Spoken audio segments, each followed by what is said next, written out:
Agora, a grande pergunta a se fazer para quem fala que está num relacionamento abusivo é ele perguntar para ele mesmo o porquê eu estou nesse relacionamento. Ele sempre tem o que Freud chamou de ganho secundário.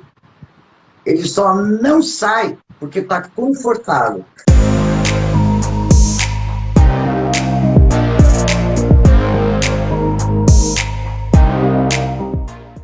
Quando você me propôs esse tema, relacionamento abusivo familiar, a primeira coisa que eu perguntei para você, eu vou ser livre para falar, porque eu vejo, enxergo de forma diferente. Porque mesmo por experiência no consultório, a pessoa que se declara sendo a abusada, a gente acaba constatando que ele é o abusador. Entende? Porque na nossa mente, como o ser humano só se move pelo próprio interesse, né, segundo Freud, segundo a psicanálise, as pessoas criam o que a gente chama de ganho secundário. E aí, para ficar mais simples, eles formam na cabeça uma formulinha assim, eu tenho que, tarará, tarará, pontinhos, para ele me. Então, quem é o abusador? Quem está dando uma de santo para obter o que ele quer, ou aquele que está pondo as regras limpas? E aí eu gostaria de saber o seu conceito sobre relacionamento, o que para vocês, né,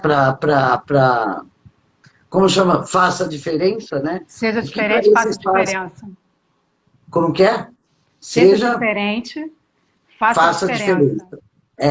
Como é que o seja diferente enxerga o relacionamento abusivo para a gente começar? Então, Márcia, a nossa proposta aqui do nosso perfil é nós trazermos a cura para pessoas que enfrentam um tipo de relacionamentos abusivos em todos os âmbitos, sejam ele no relacionamento afetivo íntimo e principalmente dentro da área familiar. Né? A gente trabalha aqui com filhos e filhas, né? E a gente consegue enxergar um sentimento muito grande de todo o histórico, né, que elas tiveram dentro dos seus lares, das suas casas de criação. E alguns deles têm pais, né, que têm um transtorno de personalidade narcisista. E esses filhos, eles sofrem muito, mas a nossa proposta aqui do nosso perfil é realmente essa, é trazer a cura para esses filhos. Né? Porque muitas vezes eles ficam tão apegados a esse sentimento de mágoa. Por que eu? Por que eu nasci dessa mãe que me maltrata? Por que meu pai faz isso comigo? E eles ficam nesse ranço emocional que não consegue se libertar desse sentimento que hoje a gente que já trabalha com isso, a gente consegue entender que a vida ela é como é. Então, a gente hoje traz essa proposta de trazer luz em cima desse assunto e, principalmente, a pessoa querendo, sim, a cura para se livrar desses sentimentos que tanto os aprisionam. Então, né, aí a gente vai já entrar na espiritualidade. O que seria a espiritualidade? Espiritualidade seria a minha essência, as minhas energias, e aí eu entro na primeira lei de Hermes, meu universo é mental, né? Vou citar Freud, que tudo é uma projeção do nosso íntimo. Então, qual é a responsabilidade que eu tenho por ter atraído esse relacionamento abusivo? E qual é o ganho secundário que eu tenho para continuar nesse relacionamento abusivo? Muito bom. Enquanto a própria pessoa não puxar a responsabilidade, e responsabilidade é habilidade de resposta. Né? Enquanto a pessoa não trouxer isso para ela, ela não vai se libertar e na cabeça dela, mas eu quero que fique claro que não é uma coisa consciente, tá? É uma coisa inconsciente. Totalmente inconsciente. Ela não sabe o porquê ela faz aquilo. Só a psicanálise, só um tratamento, às vezes até um tratamento energético quebra alguns blocos energéticos que vai fazer ela enxergar. Mas algum ganho ela está tendo, porque senão ela não continuaria lá. Agora, como educar uma criança sem ser abusiva? Eu não consigo imaginar. Porque cabe aos pais ensinar esse espírito que está recém-chegado na matéria alguns macetezinhos, né? Tipo, não enfia o dedo na tomada. Aí não é para enfiar. Aí o pai não quer pôr limite. Não quer que o filho passe pela experiência desagradável de levar choquinho. Aí eles vão lá e colocam uma chupeta na tomada. Né? A criança veio, o espírito veio para ter experiências. Aí vai na casa do vizinho, não tem chupeta na tomada, ele não sabe que aquilo dá choque, ele vai enfiar o dedo. Né? A criança, obviamente, está no princípio do prazer, porque quando a gente chega aqui, a gente está mais no mental abstrato, está mais ligado e etc. Está mais id, né? Como chamaria na psicanálise. Só que tem que estudar, tem que se sociabilizar, tem que amadurecer, tem que ter limites, tem que ter ética, né? Porque a sociedade exige uma ética. A ética é um conjunto de regras. Então, como é que os pais vão lidar com isso? Não sei. Até porque nem existe manual para isso, né? Não, aqui, mano, você falou uma coisa importante, criança não vem com tal de manual. E o que eu observo muito em consultório hoje em dia é pessoas na faixa de 20 e poucos anos que foram tão poupados por esses pais que eu concordo que é narcisista. Por que narcisista? Porque o pai não está preocupado com a felicidade do filho, ele está preocupado com a imagem dele de bom pai ou boa mãe. Então, eles não colocam limites na criança. Não exige responsabilidade dessa criança. Então, a criança cresce e atinge aí a maioridade civil, 18, 21 anos, e está inábil para qualquer coisa. Por quê? Porque o pai e a mãe, preocupados com a própria imagem, não colocaram limites. Porque é um tal de você tem que fazer assim, você tem que fazer assado, que não permitiu que essa criança desenvolvesse o cognitivo dela. Eu trabalho com os 7 corpos, né? O mental concreto, que é o corpo da racionalização, e a criança fica inábil para viver. Eu conheço pessoas de 28 anos que a mãe põe pasta de dente na escova dele, senão ele não escova os dentes. Então, quem que abusa de quem? Só que aí a mãe reclama porque 28 anos, não estudou, não quis fazer o 2º grau. Ela vai fazer o quê? Esse homem de 28 anos vai fazer o quê? Estrutura para sair de casa não tem. Não tem. Porque ele cresceu sendo reforçado que ele não tem dependente, que ele não tem habilidade para nada.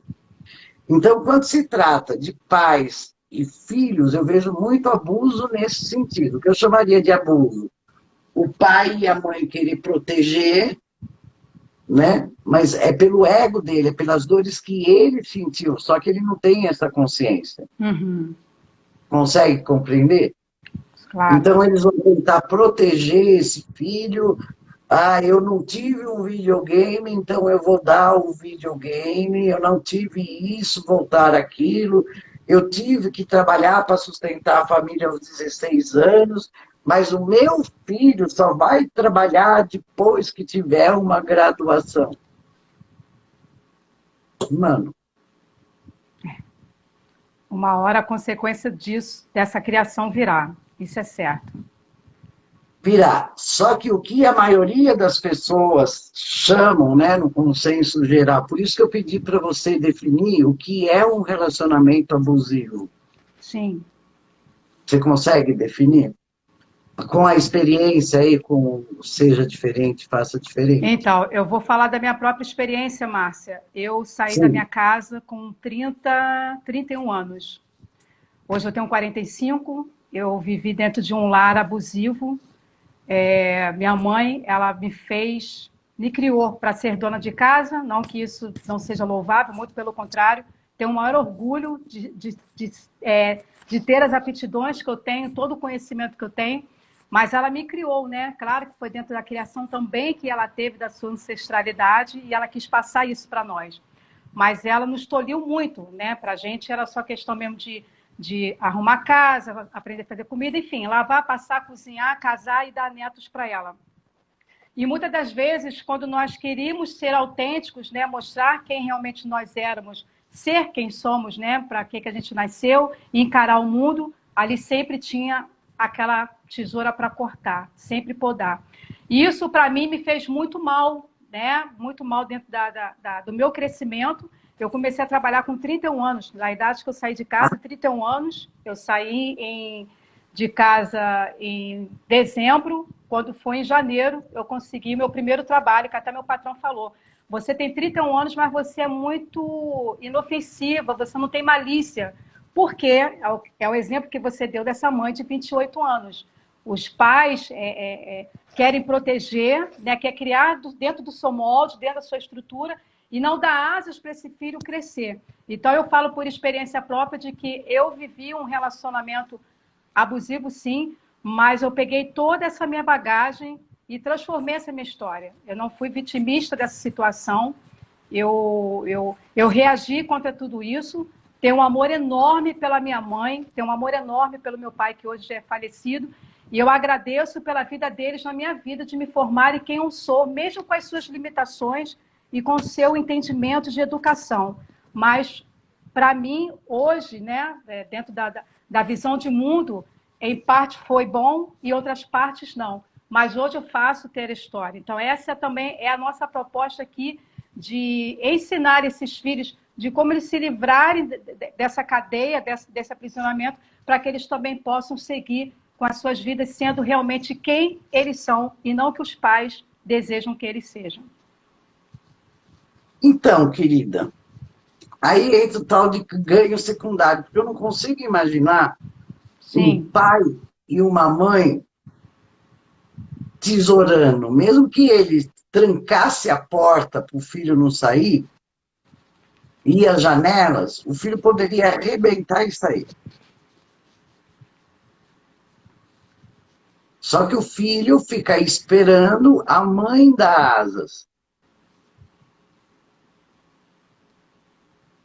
Né? A gente não é passarinho, que a mãe, quando vê que o filhote lá já tem a plumagem, joga fora do ninho.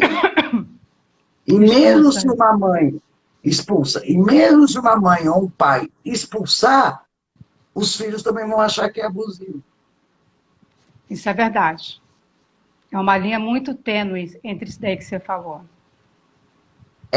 E a mesma coisa de relacionamento íntimo, afetivo, sexual, porque eu ponho sexual, porque íntimo, afetivo é de mãe para filho, de amigo para amigo, né? Tem esse relacionamento afetivo. A pessoa está naquela situação porque ela quer, só que ela não enxerga que ela quer aquilo. Então, a pergunta a se fazer é, qual é a vantagem que a pessoa tem em ficar num relacionamento onde ela se sente presa? Porque você vê, vamos pegar um exemplo. Até pessoas que são consideradas pela sociedade marginal, são condenados, vão para a cadeia, quando eles querem, eles fogem. Por que um filho não sai de casa? Será que não seja as amarrações emocionais que esses pais fazem os filhos ficarem ali totalmente protegidos e depois eles mesmos não conseguem voar? Então, como que alguém amarra alguém emocionalmente? Porque o emocional está ligado ao nosso corpo astral, são emoções, mas eu entendo que você também está falando de sentimento, né? E isso fisicamente vai repercutir no nosso sistema nervoso, no nosso sistema endócrino, que vai repercutir no nosso sistema nervoso central e na forma da gente perceber as coisas, como que eles podem ter esse controle? Aí é uma camada bem mais profunda, né? Então, só que se a pessoa que está num relacionamento abusivo, ela não tiver essa percepção, enquanto ela tiver conforto de se sentir a vítima e o outro o algoz, ela vai continuar. Mas também o exemplo que você deu de você mesmo, no final das contas a gente vê que está tudo certo do jeito que está. Você precisou disso para fazer o trabalho que você faz hoje. Se não tivesse isso, você não estaria fazendo o trabalho. Exatamente. Mas a gente tem que dar uma expansão nesse olhar. Fala, querida, desculpa. Tudo tem um propósito, né, Márcia?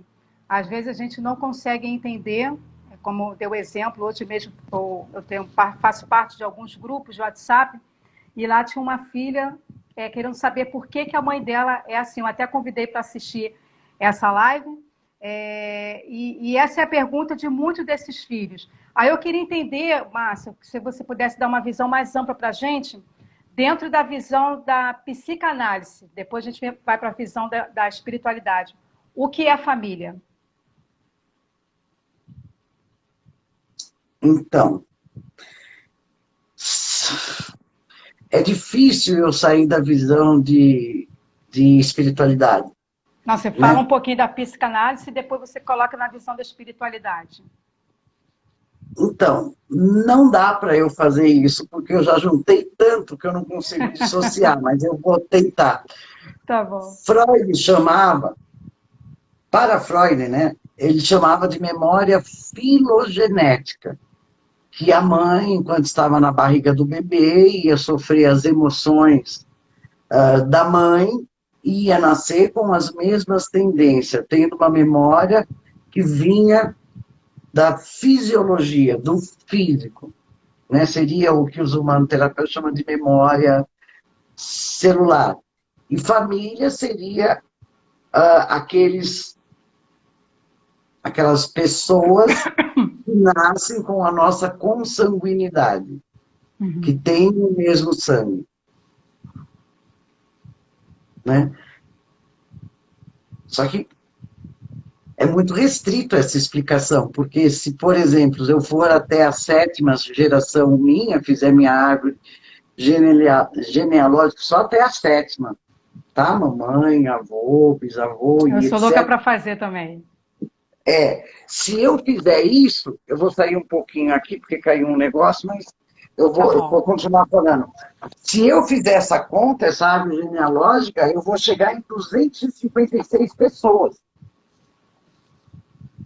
Então, de onde eu trago essa memória filogenética? Se a gente contar desde o primeiro homem, todo mundo traz da humanidade.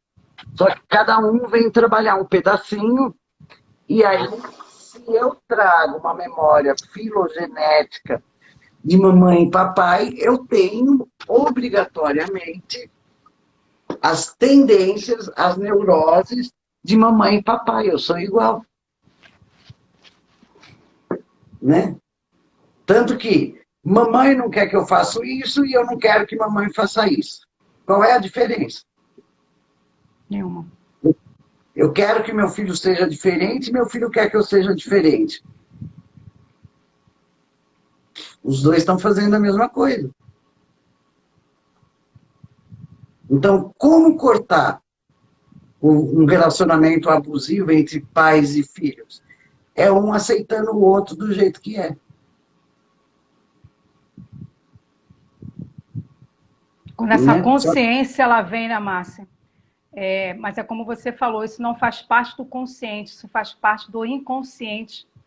E que aí depois você também pode falar mais profundo, né, em relação a isso, de todas as técnicas que são usadas, porque eu acredito, Márcia, que só por ouvir, só para as pessoas conhecerem esse universo, elas não conseguem ter essa ampla visão de que realmente as coisas são como elas são, que a vida ela é como ela é, de que você nasceu nessa família porque tinha que nascer. Então, até a pessoa ela realmente ter essa expansão de consciência para que ela possa entender o porquê que ela veio nessa família, realmente só o falar, né, isso não alcança talvez o coração da pessoa, é algo realmente muito mais profundo. Não é isso, Márcia? Isso, só que é assim, a questão, ela nem precisa e nessa profundidade ter essa expansão de consciência, do porquê ela veio, saber das leis herméticas, nada. Basta ela fazer uma pergunta para ela mesma. O porquê eu não saio dessa posição que eu me coloquei. A não ser, naturalmente, que esse filho, que essa pessoa que está se chamando de abusada, esteja acorrentada num pilar de concreto. Porque, mesmo assim, ela conseguiria se livrar. Entende? Mesmo que alguém encoste um revólver na sua cabeça, né? Por instinto, ela fala assim, sei lá, que nem eu lembro dos gansos, sabe? Aquele patê de foie gras que eles pegam, põem um funil na boca do ganso e fica jogando milho até o fígado explodir lá para fazer o patê, né? Como ser humano, não funciona. Porque mesmo que alguém coloque um funil e encha de comida, vai ficar cheia, a comida vai vir, vai tirar o funil, o ser humano enfia o dedo na goela e vomita a comida. É verdade. Então não tem como ninguém obrigar ninguém a nada. O poder é nosso. Então nem precisa chegar na profundidade de expansão de consciência, de 7 corpos, de espiritualidade. É uma pergunta simples. Por que que eu não saio dessa situação? Ah, porque a criancinha tem 6 anos de idade. Quantas crianças de 6 anos de idade você não vê morando na rua? Tendo que lutar todo dia pelo ganha-pão. Verdade. Tendo que lutar pelo ganha-pão agora. E a Né? sobrevivência, né? Lutar pelo ganha-pão, pela sobrevivência. É, Exatamente isso. e o narcisismo é um traço que existe em todas as pessoas, porque o ser humano só se move pelo próprio interesse, e as pessoas resistem a isso, porque as pessoas gostam de se ver como o alecrim dourado, que nasceu no lago. Ai, eu não tenho orgulho, eu sou da luz, eu sou iluminada, eu sou isso, eu sou aquilo. Só pelo Achei fato dela se interessante hoje achar. você falando na sua live. Não vem se achar estrelinha de luz, não. É, porque só pelo fato dela se colocar nessa posição, ela já está mostrando o traço narcísico dela. Né? Porque Verdade. narcismo, esse termo vem do mito. Né? Narcismo é uma pessoa, era um homem que viveu trancado e nunca se olhou. Quando ele saiu, ele viu a imagem, um homem muito lindo, viu a imagem dele refletida no lago, ele se apaixonou tanto por aquela imagem assim, tão linda, que mergulhou para se integrar àquela imagem que ele teve de si próprio, da visão que ele teve para si próprio. Mas o Lazarento esqueceu que não sabia nadar e morreu afogado. E os deuses, com pena e por reconhecer que ele era bonito, transformou ele na flor narciso. Então vem dessa lenda. O narcisista é aquele que é apaixonado por ele próprio. Mas se eu não for apaixonada por mim, se eu não tiver um traço narcísico, aí como que vai ficar a minha autoestima? São os graus de narcisismo, né? A gente também trouxe uma psicanalista aqui dentro da área maternal e ela estava falando sobre isso, que todos nós somos narcisistas, claro, com um grau menor, porque aí entra aquilo que você está falando. É o amor próprio, porque se não tiver o amor próprio, aí fica a bagunça toda, não tem como. Não dá. Agora, a grande pergunta a se fazer, para quem fala que está num relacionamento abusivo, é ele perguntar para ele mesmo o porquê eu estou nesse relacionamento. Ele sempre tem o que Freud chamou de ganho secundário. Ele só não sai porque está confortável. Eu costumo dizer, eu gosto dessa metáfora. Vou arrumar a porta aqui. Tá e a pessoa como um ofurô de bosta. Ela está lá deitadinha num ofurô de bosta e ela está quentinha sem consciência, que pode pegar uma infecção generalizada, mas ela não quer sair porque está quentinho. Então, ela está lá por interesse dela. Enquanto o ser humano não entender isso, ele vai ficar atraindo situações de abuso. Seja nos relacionamentos, seja atrair roubo, seja atrair perda de emprego. Ele sempre vai se fuder, porque ele não tá tomando conta da vida dele.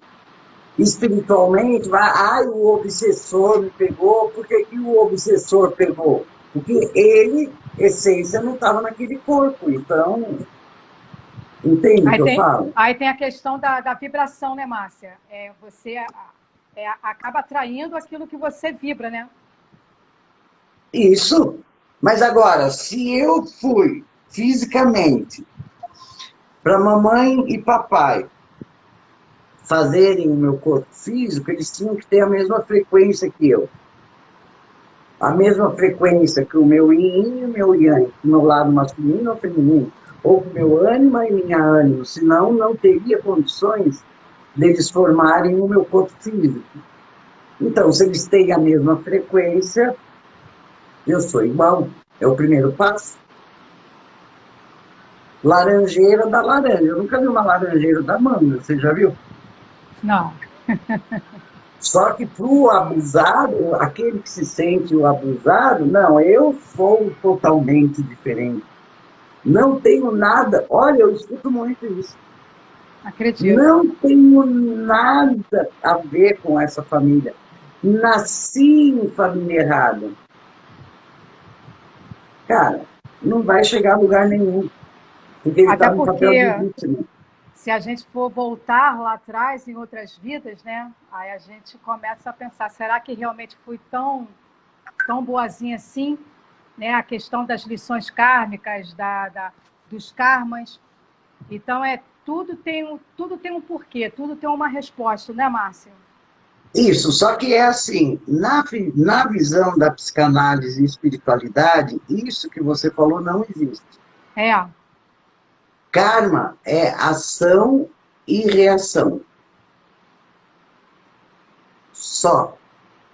Sim. Eu, quando desencarnar, por exemplo, eu perco o corpo físico. O que acontece com o meu físico?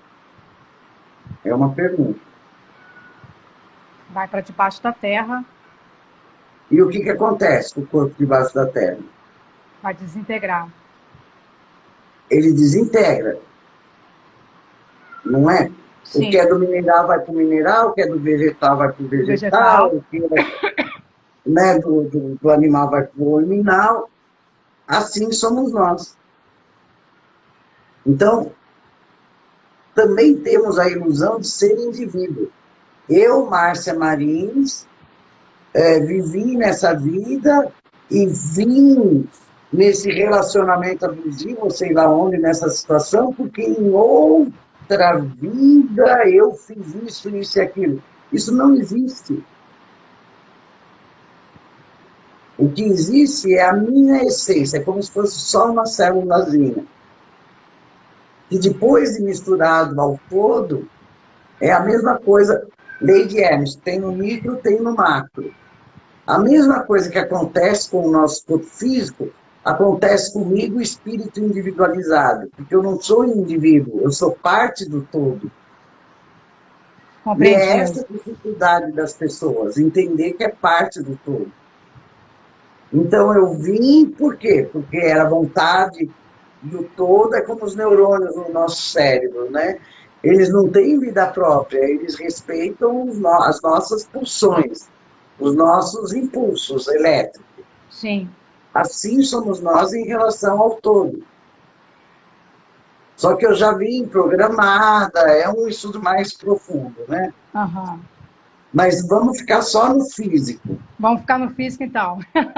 Vamos ficar só no físico, que é o mais básico. Isso. Fala. Eu pedi para o pessoal para estar escrevendo na nossa caixa de perguntas e vou deixar aqui aberto algumas, tá, Márcia, para você responder para a gente. Tá bom, querida? Claro, por favor. A primeira que nos perguntaram amor de mãe é incondicional? Não, não. A mãe também tem traços narcísicos. A mãe, a principal preocupação da mãe não é a felicidade do filho, como todo ser humano. É a própria felicidade, é ela ser uma boa mãe. Só que ela vai ser uma boa mãe no padrão dela. No padrão que ela do aprendeu. entendimento dela. Dentro do entendimento, dentro das neuroses dela, mas não está preocupada com o filho. Porque se o filho for feliz cheirando cocaína, ela vai reprimir esse filho. Ela não vai falar, ai filho, que bom que você está cheirando cocaína e está feliz. É verdade. Então, pessoal, amor de mãe não é incondicional. Não. Esse amor incondicional está longe, porque o ser humano só se move pelo próprio interesse. Mesmo que o interesse seja agradar ao outro, mas é o meu interesse em agradar ao outro. Certo. Só que quando eu tenho a vontade de agradar o outro pelo meu interesse, né, já tem alguma coisa aí por trás que eu estou tendo um ganho. Sim. Né? Então, e aí, continuando, Márcia, a outra pergunta que colocaram é como desconstruir essa visão de família perfeita. Né? A gente vive dentro de uma cultura com muitas informações, tem aí as televisões, que foi grande parte disso também, de mostrar aquela família doriana, que todo mundo está bem, é reunido em família, diz domingo todo mundo junto. Então, muitos filhos, muitas famílias, muitas pessoas criaram essa utopia de família perfeita. Então, eu queria que você falasse para a gente como desconstruir a pergunta que nos fizeram, como desconstruir essa visão de família perfeita, Márcia? Então, aí a gente teria que ver qual é a visão de família perfeita. Se é aquela que aparece, você citou a Doriana, né? Que aparece de manhã, 7 horas da manhã, todo mundo bem-humorado, a escrava da bucha já tendo levantado mais cedo, colocado o cafezinho na mesa, fumegando aquele pãozinho com aquela manteiguinha. Cara, como desconstruir? É só perceber que isso é impossível. Que não estamos mais na época da escravidão, onde a gente tinha escravos para trabalhar para a gente. Entende como a coisa é profunda e relativa? Sim. Então, como eu começo a desconstruir? Vindo para aquilo que Freud chamou de princípio de realidade. Isto é possível? Por quê? Se tiver uma mãe que faz isso, obviamente, muito provavelmente, vai estar insatisfeita, escravizada e vai exigir. Porque o ser humano, vou repetir, só se move pelo próprio interesse. Eu te dou, mas eu quero alguma coisa algo em troca. Algo em troca, sempre. Então, aí a gente já sabe que vai ter que pagar um preço. Eu estou no barato de pagar esse preço, sim ou não? Né? O que eu quero? O que é família perfeita? A família perfeita é a que eu tenho. Por quê? Porque eu sou igualzinho. Se a gente olhar, a gente é igualzinha. Cara, às vezes, ontem mesmo, acho que numa dessas lives, né? Não, nem era uma mentoria. Eu estava falando, quando a gente se escuta de uma forma. Quando a gente ouve a nossa voz reproduzida em algum outro meio, é uma voz totalmente diferente. Então, a voz que eu ouço, olha, muitas vezes eu me peguei falando no mesmo timbre que a minha mãe,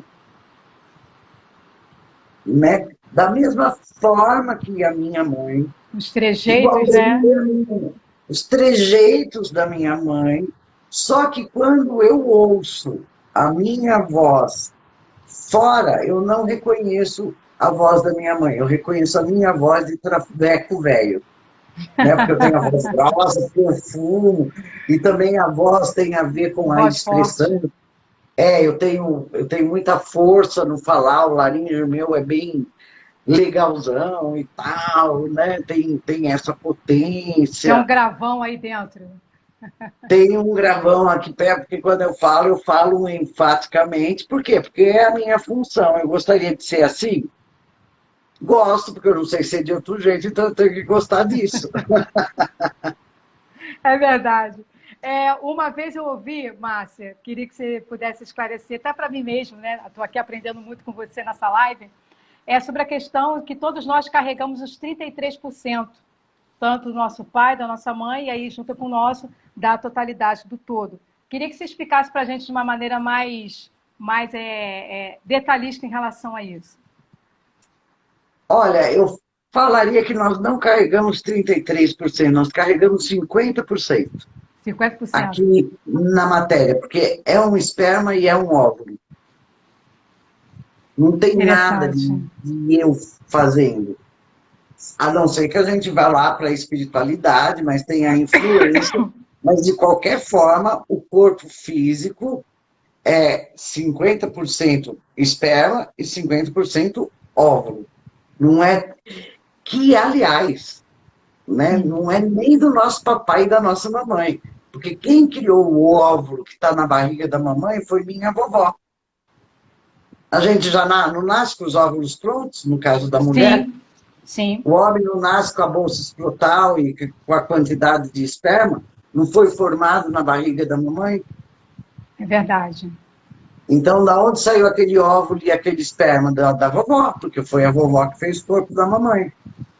A vovó materna. E o esperma do papai, a vovó paterna. Muito interessante.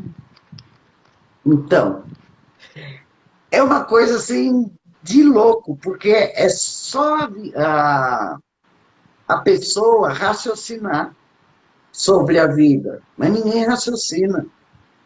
A gente vai pegando os conceitos que já estão prontos, interpretando na nossa forma e tornam aquilo verdade. E aí ralo, ralo, ralo para aprender que aquilo não é verdade. Até desconstruir, né, tudo que a pessoa aprendeu, que ela acha como verdade, isso também leva tempo, né, Márcia? Sim, leva tempo, por quê? Porque já é a tendência, aí entre espíritos, já é uma tendência dela. E aí ela veio para uma nova experiência na carne, para mudar essa tendência pelo todo, porque existe um campo morfogenético que é um campo de informação, ou arquivo acástico, que também deve ser a mesma porcaria, só que o morfogenético foi o biólogo e o arquivo acástico é dos esotéricos, que é um campo, não é um campo energético, é um campo de informação, que tanto flui a minha informação, que tanto eu alimento esse campo, né, esse arquivo, como ele me alimenta. Se eu continuar só sendo alimentado, só mamando na vaca, a humanidade não vai mudar nunca se a gente não aprender a repensar os nossos valores. Sim. Márcia, Tem vamos mais partir. perguntinhas? Tem uma última pergunta aqui. Acredito até que você já esboçou, mas vou fazer questão de responder, até para a questão de motivar o Claro. pessoal a perguntar. Como romper com esta dependência emocional, de mesmo sabendo que alguns pais, mesmo sendo abusivos, né, você já esclareceu bastante aqui, mesmo assim continuam mantendo uma relação muito próxima. Só resumir aquilo que você já falou lá no início da live. Então, raciocinando que o emocional é nosso. E ninguém tem o poder de afetar o nosso emocional.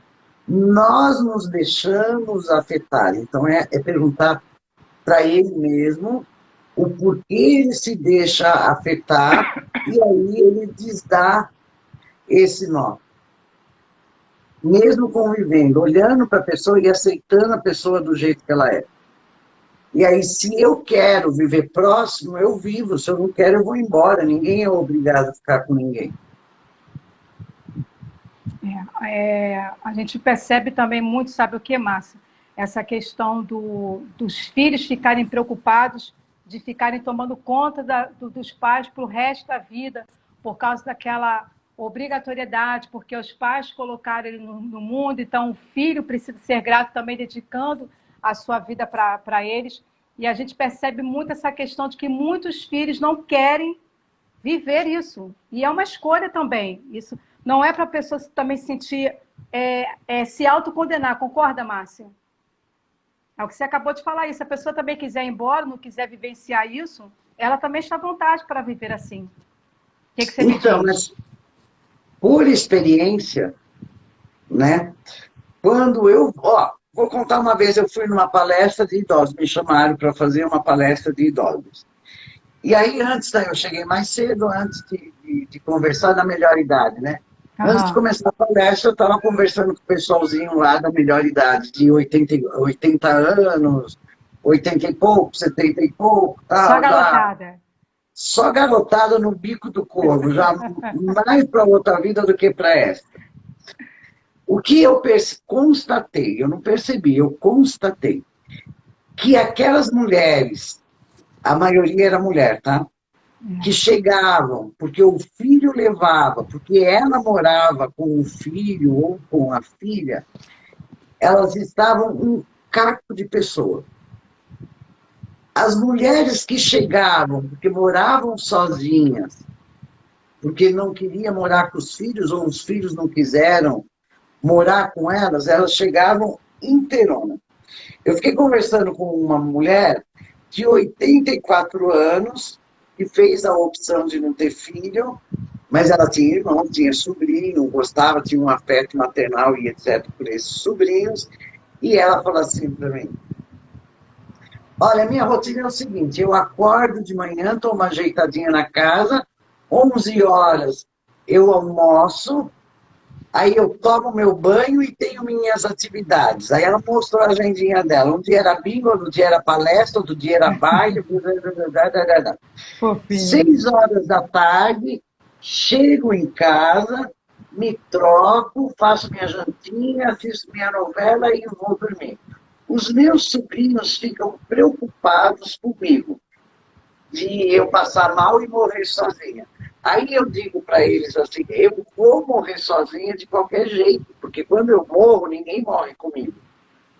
Verdade. E depois que eu morri, se encontrar meu corpo uma semana depois, no mesmo dia, para mim está pouco importando, porque eu não estou aqui. Mas eu já fiz o meu pé de meia, porque eu falei que se eu chegar num estado de demência senil ou alguma doença que eu fique incapaz de cuidar de mim mesmo, eu tenho um dinheirinho, minha casa é própria, eu tenho um dinheirinho lá guardado para eles pagarem cuidador, porque eu não quero ficar submetido a ninguém. Por quê? Porque a pessoa vai... Primeiro, a pessoa não é profissional, não é cuidador. Sim. O filho. Segundo, além de não ter essa especialidade, ele tem a vida dele para cuidar. Se ele largar a vida dele para cuidar do idoso, ele vai ficar insatisfeito. E uma pessoa insatisfeita não tem qualidade no cuidar. Se eu estou insatisfeito, eu vou ficar infeliz. Verdade. E se eu estou infeliz, eu vou descontar em alguém. Vou descontar em quem? No idoso. Então, o melhor lugar para o idoso que não consegue se cuidar mais sozinho é ou na casa dele com um cuidador, né, um de manhã e um à noite. Um profissional. Ou num profissional, ou numa casa especializada para idoso. De repouso.